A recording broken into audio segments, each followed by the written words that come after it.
Incluye dramatizaciones de hechos reales y sus protagonistas. Algunos nombres se cambiaron.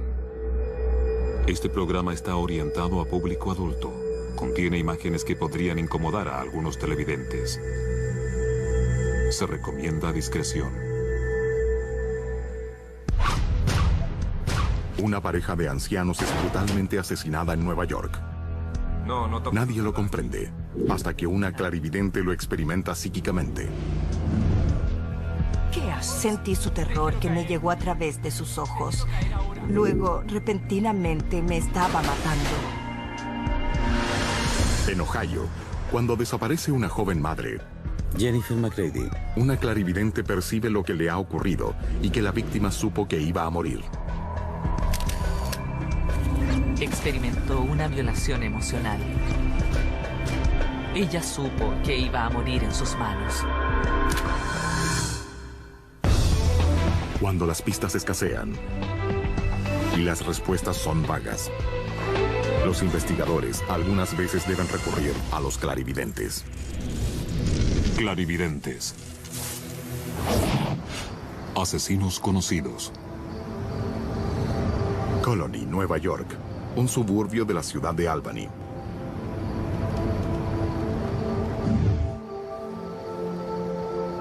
La noche del 15 de mayo de 1986. Este día no pudo haber sido mejor, Marta. Ron y Marta Spencer ponen fin a otra jornada familiar. Que él vaya a la universidad comunitaria. Esta pareja de 72 años ha estado casada por 40 años. Los nietos, por suerte, son muy sensatos. Tienen 2 hijos ya crecidos. ¿No lo crees? Y disfrutan juntos de su casa en la sala de estar. Ha sido una grata y tranquila velada. Marta llama a su hija respecto a una próxima reunión familiar. Sí. Probemos con mi estofado húngaro. Es exótico. De pronto, lo inesperado. ¿Mamá? ¿Qué estás haciendo? Mamá, ¿qué te pasa? Háblame, mamá. Mamá, dime qué pasa. Mamá. Mamá. ¿Qué pasa? Llama a la policía. No lo han encontrado. Suelen desaparecer por razones que nadie conoce. Y después a su hijo. ¿Hola? James, algo le ocurre a la abuela. Algo muy malo. Escucha un disparo. Cálmate. Ve a su casa ahora. Sí. Voy enseguida.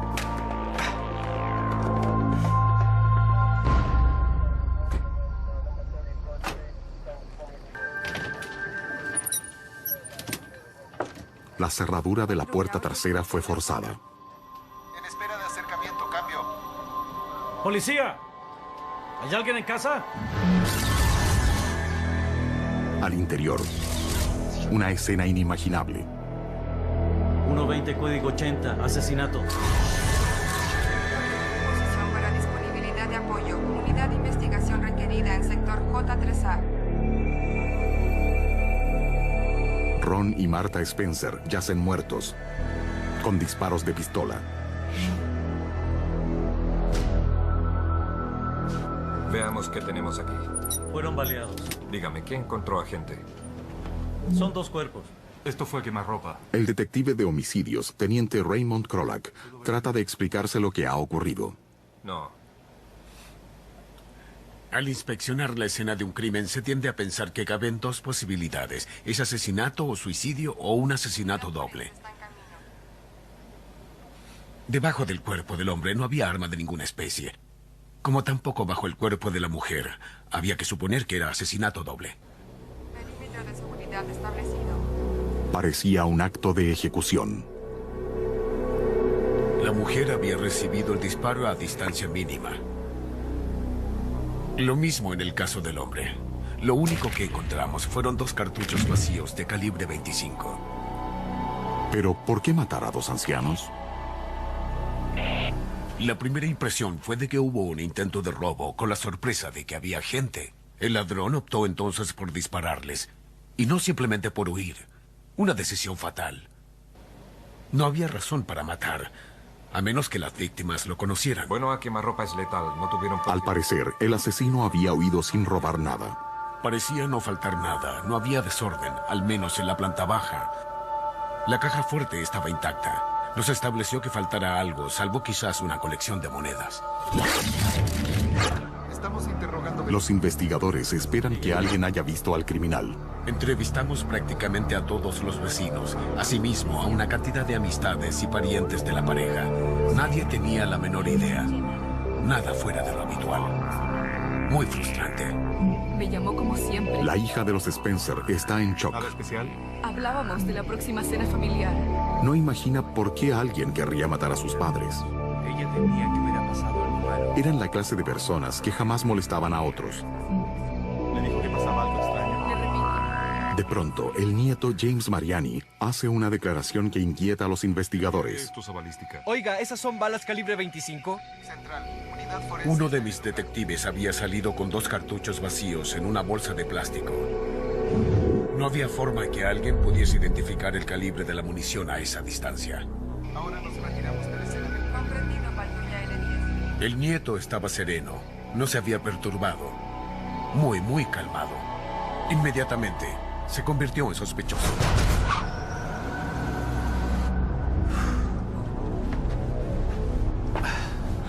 Su conducta solo confirma esa impresión.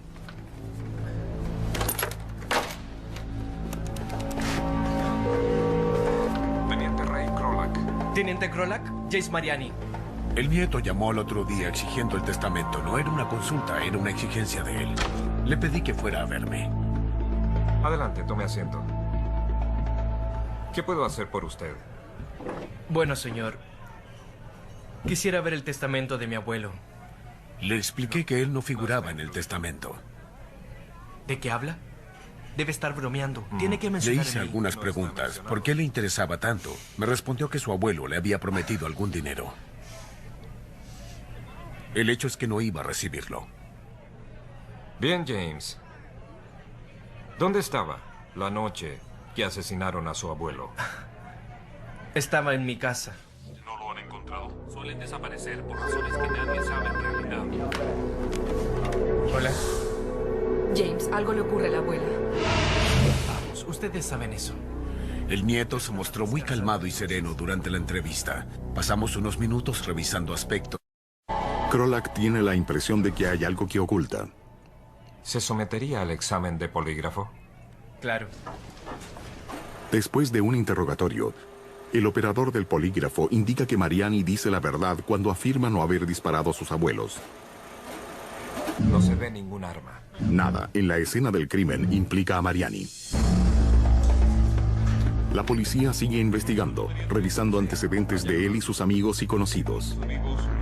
Descubren que James Mariani y sus amigos, Keith Snare y Robert Skinner, tienen prontuario delictual que incluye una gran cantidad de robos y que siempre han trabajado juntos. Operaban juntos. El modus operandi de los robos involucraba casas conocidas. Sabían cuándo había ocupantes y cuándo habían salido. De esa forma, cometían sus delitos. Eso correspondía a lo ocurrido en la casa de los abuelos. Krolak cree que los asesinatos fueron motivados por intento de robo. Al parecer, creían que no había nadie en casa, que tenían camino libre. Se equivocaron. Pensamos en 2 sujetos cómplices del nieto y el nieto mismo. Robert Skinner, soy agente de policía. Los 3 fueron interrogados. Todos tenían lo que se presentaba como coartadas válidas. Así es. Nada los vinculaba a la escena del crimen, salvo que conocían a la familia. Robert Skinner dice a los investigadores que la noche del crimen jugaba a los bolos con su novia y sus amigos.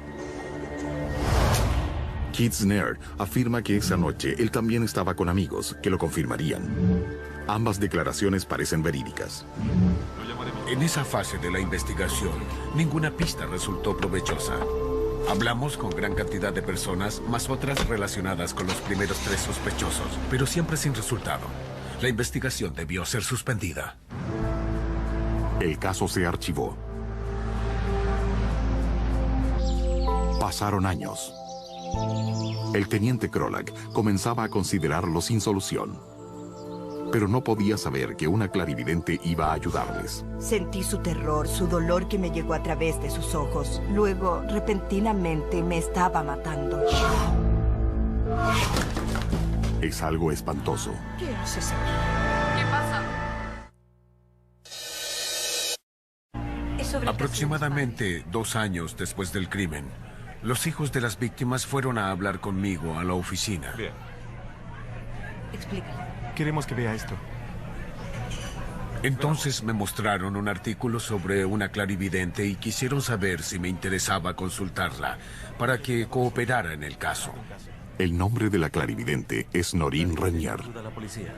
Yo jamás había recurrido a una clarividente. No tenía ninguna noción de que fuesen creíbles. Asociaba esa actividad con adivinadores de circo. Nunca había pensado siquiera en ellos. Aunque con escepticismo, el teniente Krolak accede al deseo de la familia. La investigación estaba paralizada. Nada teníamos que perder si intentábamos ese recurso, y algo podría resultar. El artículo sobre Noreen menciona a varias agencias policiales que han usado sus servicios. Contacté una de ellas para saber qué méritos tenía Renier. Hablé con el comandante de la División de Homicidios del Bronx, autor de un libro sobre prácticas de investigaciones criminales. En ese libro hay un capítulo sobre el tema. Había trabajado con Noreen Renier y la consideraba muy creíble. Bien, el comandante Blackburn lo considera un... Postergué entonces mis dudas y decidí, correcto, vamos a intentarlo. De acuerdo. Krolak llama a Noreen, quien vive en Charlottesville, suburbio de Virginia. Hola, soy Noreen Renier.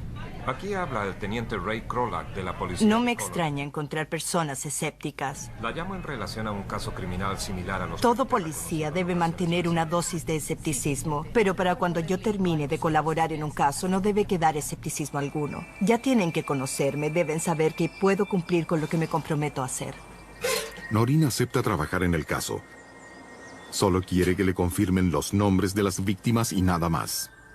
Si hay mucha información, actúa la lógica en tu mente. Ahora, si la información es mínima, trabaja entonces la intuición. La psicología tiene que ponerse en acción. Le dije al detective Krolak que necesitaba algo de los difuntos. Algo que estuvieran usando cuando los asesinaron. Krolak envía el cinturón de Ron y las gafas de Marta. La energía en esos objetos me permite ver más claramente impresiones de los hechos o del desarrollo de los acontecimientos. Noreen usa psicometría para lograr sus visiones. Eso consiste en tocar objetos y captar las impresiones que ellos emiten. Puedo convertirme en la víctima, ver lo que ella veía, y en ocasiones puedo ser yo misma y presenciar los hechos. Gafas y el cinturón. Bien, procedamos con la entrevista. Conectaré el teléfono al parlante y vamos a grabar.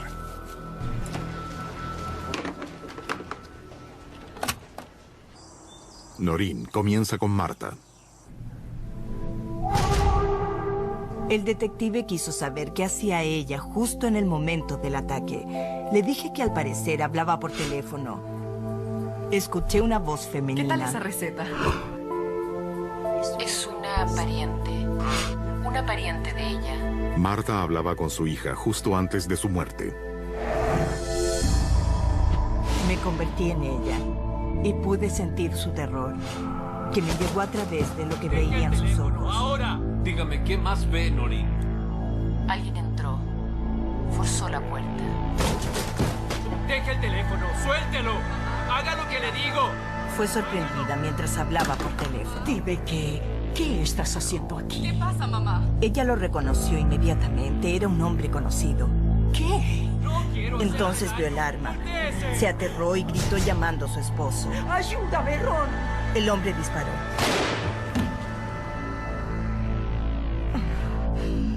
Ella cayó al piso. Estoy sintiendo su dolor. Una sensación quemante, de horror. Es escalofriante oír los últimos momentos de la víctima, porque Noreen pasa a ser la víctima.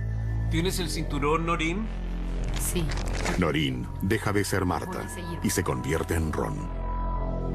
Tómate tu tiempo, no hay prisa.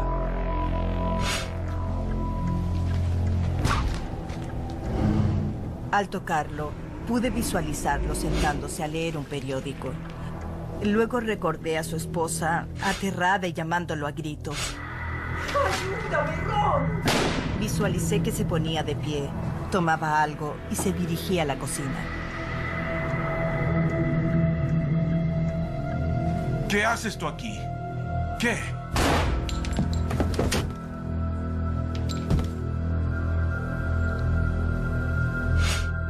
El hombre le disparó en el rostro.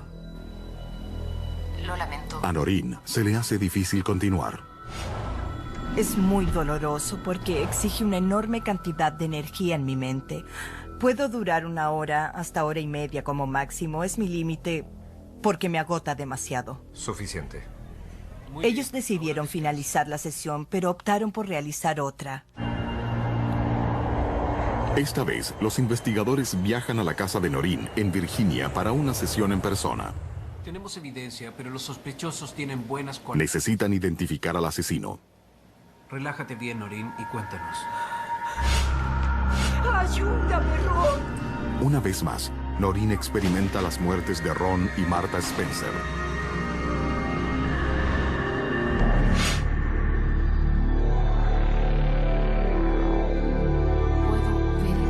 Los detectives me presionaron para saber más sobre los asesinos.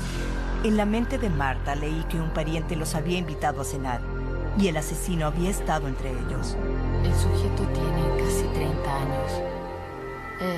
Eso creo. Calculé una estatura de 1,78 m. Había hablado con Ron sobre unas reparaciones en la casa. En la cocina.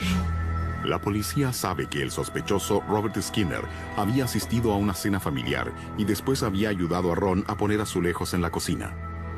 Yo iré a ver el auto. Es posible que salgas y veas... Intentan que Noreen les dé el número de matrícula del criminal. Del auto mirando la placa matrícula.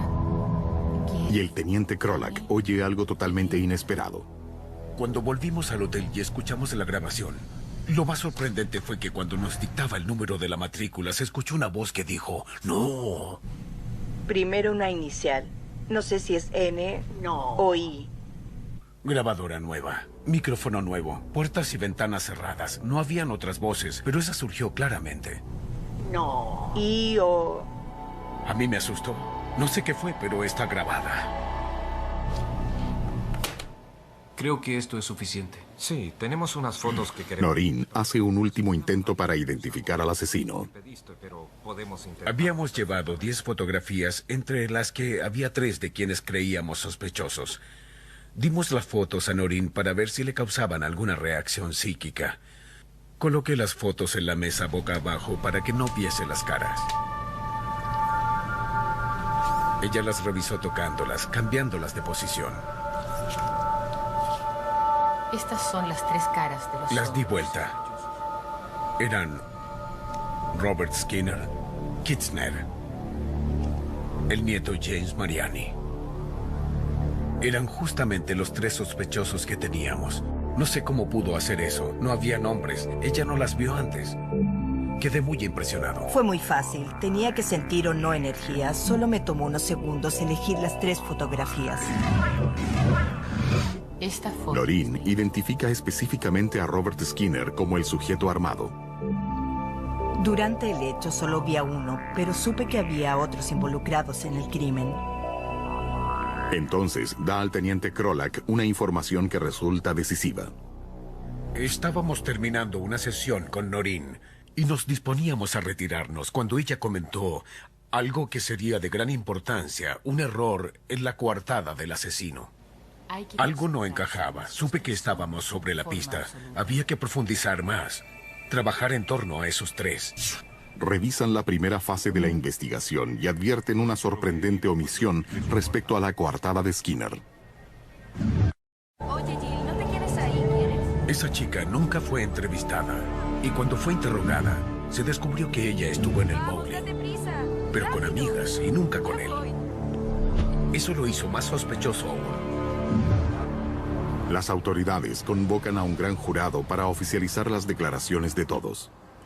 Durante el procedimiento, encuentran al testigo que necesitaban. Soy el teniente Krolak. Los investigadores hablan con un recluso que tiene conocimiento cabal del crimen. Sé exactamente quién mató al señor y la señora Spencer. El informante había sido invitado a participar por los otros sospechosos. Dice que James Mariani, Robert Skinner y Kate Snare proyectaban robar a los Spencer. Yo tengo esta. Pero entonces, Skinner mostró una pistola que usaría si algo salía mal. Calibre pequeño, idiota. Vamos caminando. Él se negó. No quiso ir porque iban a usar un arma. No le interesaba involucrarse y se apartó del grupo. Prestó testimonio ante el jurado y en el juicio fue un testigo clave de la fiscalía. En septiembre de 1992, un jurado determina que James Mariani, Robert Skinner y Kate Snare son culpables con agravantes de asesinato en segundo grado y robo en primer grado.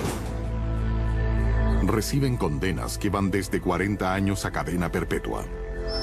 Los asesinatos de Ron y Martha Spencer pudieron haber quedado impunes de no ser por la ayuda de la clarividente Noreen Ranier. Después de 2 años, todo... El teniente Raymond Krolak recurrió a la clarividente con escepticismo. Las sesiones con Noreen abrieron mis ojos y me transformaron en creyente. Todo lo que nos dijo fue correctamente verificado. ¿Por qué no usar clarividentes? ¿Qué hay de malo? Yo diría a los escépticos, no digan que no creen hasta intentarlo. Y ver si les sirve o no. Posterguen el prejuicio. Belpre. Un pueblo histórico de 7,000 habitantes junto al río Ohio. Un lugar ideal para familias tradicionales. Habrá reunión en El agente patrullero Jack McCready y su esposa Jennifer, enfermera titulada, formaron su hogar en Belpre con 2 hijos pequeños. Los padres de Jennifer, Tom y Janet Barrett, viven también en el pueblo y todos se reúnen cada vez que pueden hacerlo. Es el mejor, Jerry. Venían con frecuencia, generalmente para comer porque él debía ir a trabajar. Desde las 3 hasta la medianoche él siempre se marchaba y ella se quedaba o iba a atender a sus niños. Gracias por el almuerzo. Era una vida tranquila, sencilla, hasta el 19 de septiembre de 1996. Esa mañana, la central de despacho policial recibe una llamada. Jack, ¿cómo estás? Acabo de hablar con el jefe. Jack McCready informa que su esposa ha desaparecido. No la encuentro. Dice que gran parte de su ropa y su camioneta no están. No dejó mensaje ni nada parecido. La despachadora Monty Tanner comenta. Me preocupa mucho porque encontré su anillo de bodas.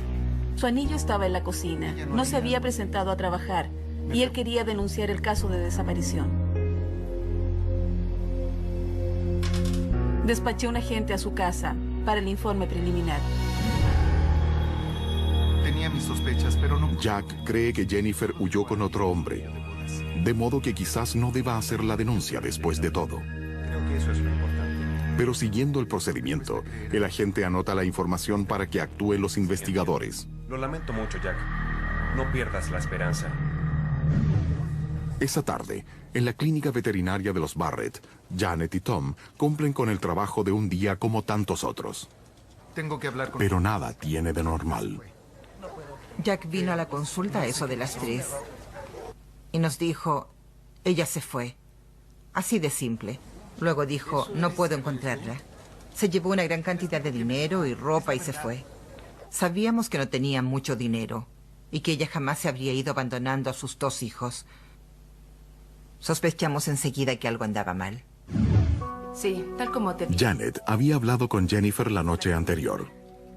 Me llamaba todos los días para decirme buenas noches.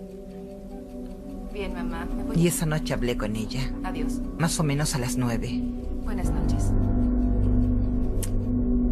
Fue la última vez que hablé con ella. Los Barrett no creen que Jennifer se haya escapado. Hicimos unos volantes, llamamos a las líneas aéreas y a todos los que pensamos que podrían saber algo sobre su desaparición. Pero nadie tiene el más mínimo indicio sobre Jennifer. Comienzan a sentir temor.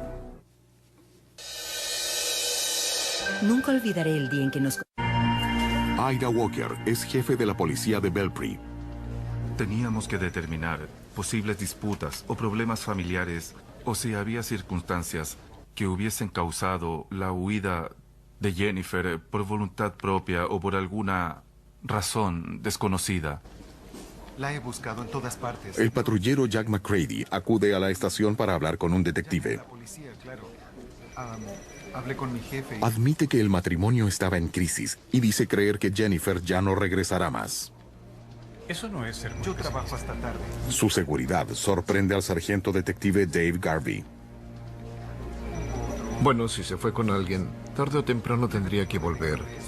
Quizás por la propiedad de la casa, parte de sus ahorros, llevarse a sus niños o para visitarlos. Él me estaba diciendo, no regresará ya. Y los niños son míos. Me pareció que todo eso era extraño. Demasiado extraño. ¿Observaste algo inusual? Además, el relato de Jack parece ensayado. En su declaración de los hechos iba A, B, C, D, E, F, G hasta el final. ¿En qué momento te diste cuenta que te había abandonado? Cuando intenté que Jack volviera al momento crucial, insistió en regresar a otro punto. Generalmente, si una persona inventa algo y lo ha ensayado una y otra vez, le resulta difícil regresar al principio. A Jack le costaba mucho. También es difícil creer que un colega policía haría daño a su esposa, como lo señala el teniente detective del condado, Jeffrey Sievers. Todos lo conocíamos. La mayoría de nosotros éramos amigos de la familia de Jack y muchos asistimos a su boda. Aunque no hay pruebas, Tom y Janet Barrett sospechan que Jack hizo algo a Jennifer. Pero es policía y tiene a los niños. Jack, ven, siéntate aquí. Jack venía a cenar y jugaba con los niños. Nosotros no sabíamos qué actitud tomar. Sí. Realmente no le podíamos decir nada porque no sabíamos qué les haría a los niños o a nosotros. No, nada. Manteniéndose amistosos, podrían ayudar a Garvey a descubrir la verdad. Si Jack llegaba a tener alguna señal de que estaba bajo observación, lo probable es que se aislara de Tom y de Janet. Tuve que repetirle a Tom continuamente, no te disgustes con él, no lo provoques, no le digas que sospechas que algo ocurrió. Trata de mantenerlo engañado. Al difundirse la noticia, se presentan posibles testigos. Un amigo de la familia vio el vehículo de los McCready en la mañana que Jennifer supuestamente desapareció. Su impresión fue que Jennifer conducía el vehículo. Eso le pareció extraño porque ella siempre conducía lentamente, pero esta vez iba veloz. No saludó al pasar y aceleró algo más. Luego, 2 días después de la denuncia de la desaparición, la policía encuentra el vehículo de Jennifer en un aparcamiento. Llaman a Jack para abrir el auto.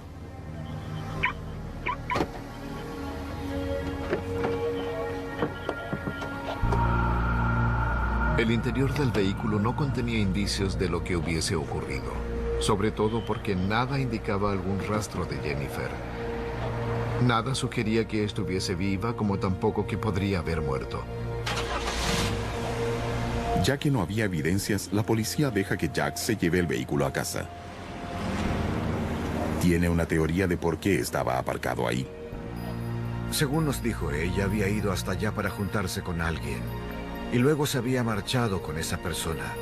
Nosotros no le creímos. Sabíamos que no podía ser. Pasada una semana, Jack solicita el divorcio alegando abandono.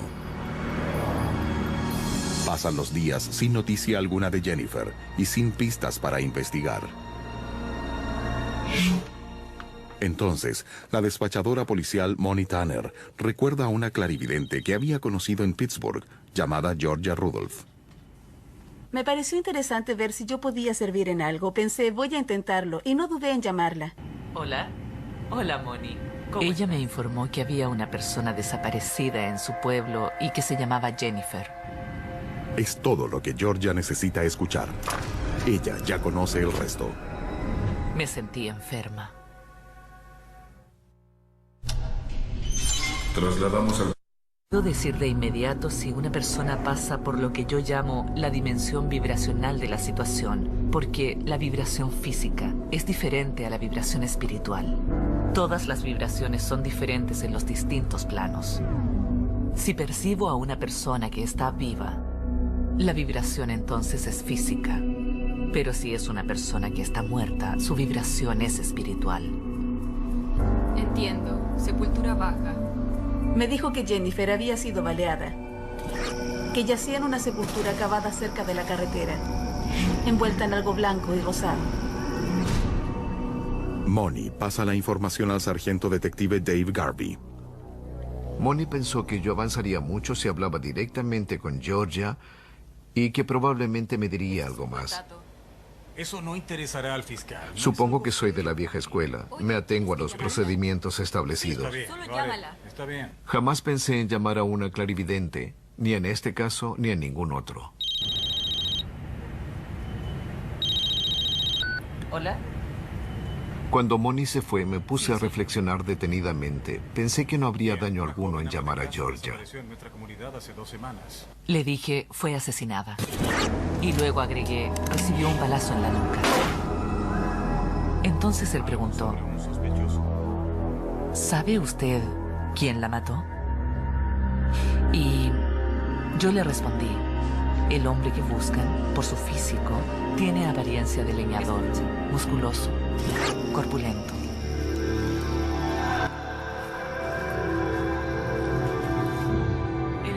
Georgia me había comentado en una oportunidad que presentía que el autor del crimen bien podría llamarse Jack. Le dije, este hombre se gana la vida al volante de un vehículo. Él preguntó, ¿quizás un camionero? Le dije, no. Él insistió, ¿vendedor viajero? Y yo le dije, no. Escuche. Resulta terrible enterarse. Le pregunté al sargento, ¿está seguro que quiere saberlo? Él respondió, sí. Le dije, es un policía. Y él exclamó, bingo. ¿Puede resumir todo lo La visión de Georgia coincide con las sospechas de Garvey. Georgia, conectaré el parlante para que nuestro jefe pueda oírte. ¿Está bien? Gracias. Bien, Georgia, adelante. ¿Qué es lo que tienes? Garvey y el jefe Ira Walker la ponen a prueba preguntando dónde está el cadáver. ¿Describir el lugar? ¿Puede hacerlo? Algo les puedo mencionar. Y Georgia, a 250 kilómetros de Belpre, Ohio, les da detalles. Lo que tienen que hacer es usar la carretera principal más próxima a su pueblo. Él me dijo, eso sería la Ruta 7, y yo añadí, deben dirigirse al sur. Allí encontrarán otro pueblo, que se llama Torch. Él exclamó, Torch, Ohio. Nos dio una numeración de 3 dígitos. Esos eran 298, 982, 829. Y añadió, deben poner esos números en orden. No puedo darles el orden exacto, pero todo esto tiene algo que ver con su muerte.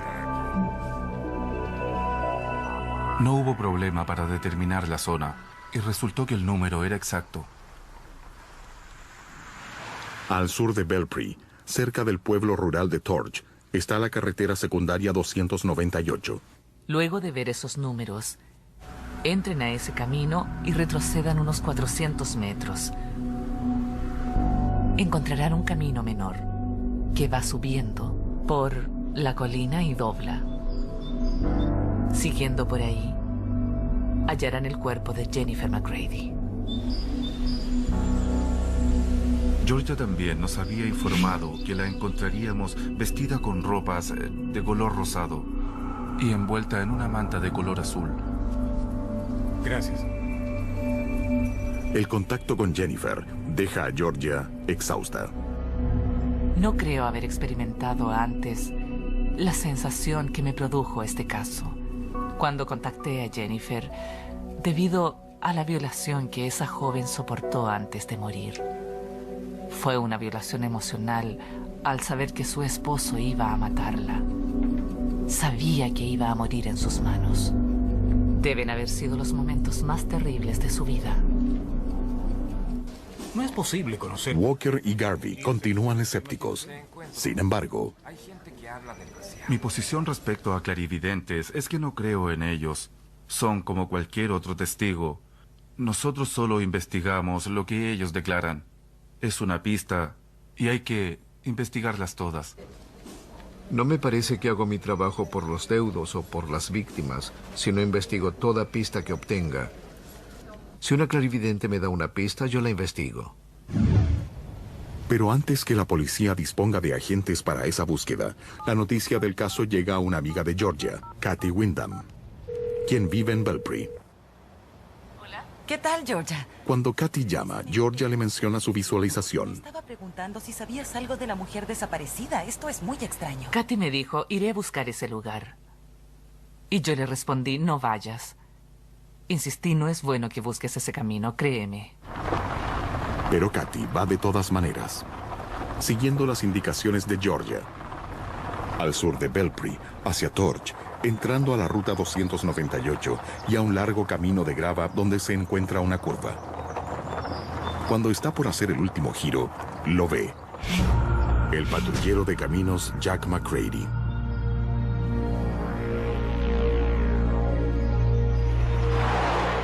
Cuando mi amiga llamó otra vez y me dijo que había visto a Jack McCready en ese camino rural, me quedé absolutamente impresionada.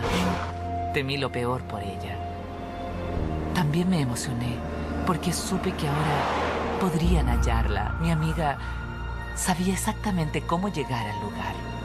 ¿Dónde está el detective? Por ese pasillo. Gracias. Kathy va enseguida a la policía de Belpre para informar lo que vio. Información para usted sobre el caso. En Ohio, la patrulla de caminos no tiene jurisdicción sobre carreteras privadas. El hecho que un patrullero viniese saliendo de ese camino privado sería demasiado irregular. Bien, Severs, ahora tenemos... El sargento detective Garvey y el teniente detective Jeffrey Severs tienen que inspeccionar el lugar. Pero deben asegurarse que McCready no regrese allí en otra visita. Viene con el supervisor de Mariana Post. Sí, no hay problema. Llaman al supervisor de McCready. Está bien. Y le piden un favor. Sí, puedo retenerlo. Muy bien. El comandante de asignaciones pudo mantener a Jack McCready fuera de la zona, enviándolo a patrullar a otra locación. Garvey, Walker y Severs van a la zona visualizada por Georgia y descubierta por Kathy. Encontramos huellas de una excavación reciente.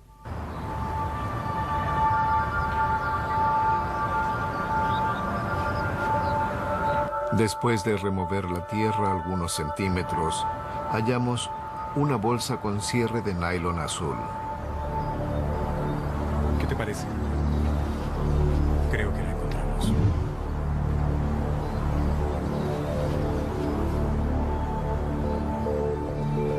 Sacamos la bolsa de la sepultura. La abrimos. Ocultaba a una mujer blanca, con pijama rosado y blanco, y con una bolsa plástica en la cabeza. Le quitamos la bolsa de la cabeza y vimos que le habían disparado tras una oreja. Así fue como descubrimos el cadáver de Jennifer McCready. Al menos ahora, los Barretts saben qué sucedió. Después de 10 días, sospechábamos que ese sería el desenlace. Encontraron. Esos días fueron muy duros, porque sabíamos que estábamos investigando a un amigo en el departamento. Por aquí, Jack, vamos. Tengo detectives que fueron muy buenos amigos de Jack y Jennifer. Esto sería difícil. Han encontrado a Jennifer. Ahora necesitan la evidencia para encerrar al asesino. Pero el sospechoso sabe mucho sobre evidencias.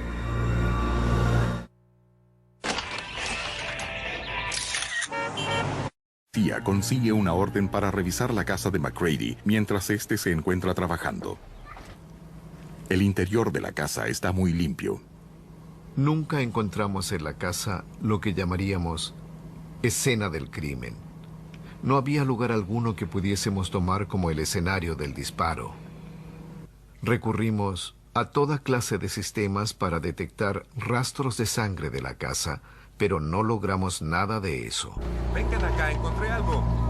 En un basurero se encuentran algunas pistas. hallamos varias botellas vacías de lejía en el basurero. En muchos casos criminales, la lejía sirve para eliminar algún rastro de sangre.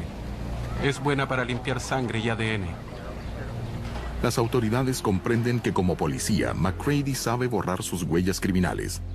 O eso cree él. Descubren un techo falso en el garage y un bolso oculto que contiene la licencia de conducir de Jennifer y que Jack había dicho que ella llevaba consigo. Allí una 38. También encuentran un Magnum 357. Mira cómo está. El interior del cañón había sido limado para borrar todas las huellas de bala. También encontramos virutas metálicas dentro de la bolsa de una aspiradora en la casa de Jack. Esa viruta es del cañón. McCready sabía que un arma alterada así no serviría de nada en pruebas balísticas. Ponlas ahí, vamos a fotografiar todo. En el galpón, zapatos enlodados y herramientas. Nada inusual, salvo en este caso. Notamos que el color del barro no correspondía al de la tierra en torno a la casa, de modo que lo probable es que se hubiese adherido los zapatos en otro lugar. Teníamos muestras de tierra de la sepultura, la comparamos con las de los zapatos y eran del mismo tipo y color. En menos de 2 semanas después de denunciar la desaparición, Jack McCready es arrestado por el asesinato de su esposa Jennifer. Se acabó, Jack. Encontramos el cuerpo. Esperamos unos segundos. Entonces aguardamos que Jack preguntara dónde, pero él nunca lo hizo, tal vez porque presintió que ya no tenía objeto. Tampoco preguntó cómo la mataron ni por qué la mataron. Fue como una admisión de culpabilidad. Oye, ¿quieres hablar con la abuela? Toma. Aunque hay sentimientos de pesar ante la muerte de una persona, también hay paz y calma. Y gratitud por haber dado a sus inconsolables seres queridos una respuesta que ellos necesitaban. Una respuesta que ellos ya presentían. Porque no creo que exista en este mundo algo peor que la desaparición de quien amas, de verdad, para jamás saber qué pudo sucederle. Por eso hago lo que hago. Nunca existió razón para creer en clarividentes. Yo pensaba que eran personas que inventaban cosas, que muchos aceptaban cuando encontraban apropiada la respuesta. Pero estoy convencida que les dijo dónde encontrar el cuerpo de Jennifer.